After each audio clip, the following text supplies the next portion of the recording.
Welcome to everyone watching this video today. This video is the church community project Teasers, and today we're going to talk about Orienteering Club. Now, again, some of you know that I've had links with the scouting movement in the past, being a leader of the scouts, and we often did orienteering and took out our troop and our individuals there, our scouts, out into orienteering. Now, in the area of the United Kingdom where I'm based, we could take a minibus and we could go to various locations, and orienteering was already set up. But there's orienteering groups and organisations that you can partner with and join with as a church. Gathering individuals from the local community gives you a chance to maybe meet at the church hall, have a cuppa, get changed into some kit that may be orienteering-esque, and then go in cars and in convoy and in groups, etc., and meet from point A to point B and do the orienteering activity. It's a great way of group exercises and group building, team building exercises. So why not set up an orienteering group? It brings in lots of different skills, lots of different individuals, and it may even touch a certain demographic of the population that maybe we are lacking across many churches.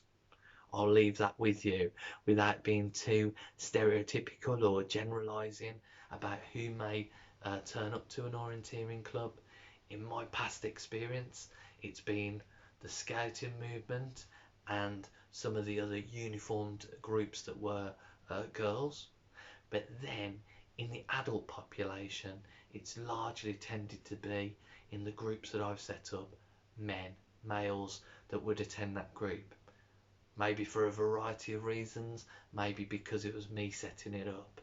And that would also throw the dynamic of maybe having a strong female lead, a strong male lead, because obviously I was the strong male lead yesteryear.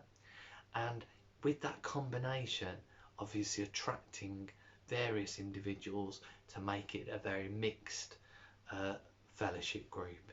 And then you can obviously go out and do orienteering. I would say age specific on this one. If you're going away from the church building and the church grounds and complex, I would suggest that it needs to be adults, and I would suggest that if it's an adult group, unless it's a group of children and youngsters, they're obviously with parental consent and all the ramifications of that and the ratio of carers to those individuals. Also, if you take vulnerable adults, you may find that they may wander off and obviously need a lot more bespoke care. So I would suggest adults that obviously sign up to it, and therefore you're going as a friendship group, a friendship circle, and you're just meeting for fellowship and going from point A to point B. Obviously be mindful of who goes into certain vehicles, keep that monitored and maintained, and I would suggest try and go in convoy and keep contact details of every single person that goes on that trip, with emergency contact details as well. If someone was to have a fall, become concussed, or something more serious, you would need an emergency contact, friend, family member, or whoever, in order to alert the relevant individuals. And first aid kits, first aid trainers. Think about all these things if you're setting up an orienteering group. If you'd like more details, contact me in the About section.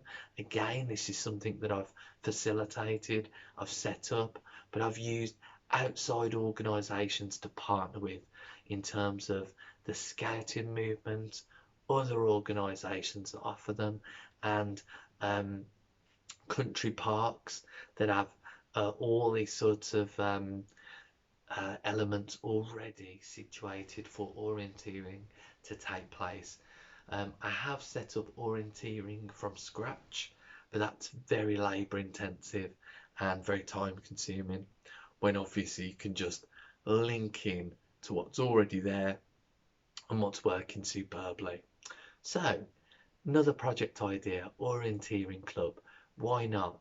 Put out the invitation and see if you can cluster and gather those individuals. Then you've got individuals to talk to, relationally come alongside and minister to. God bless you all in the days and weeks ahead. Amen.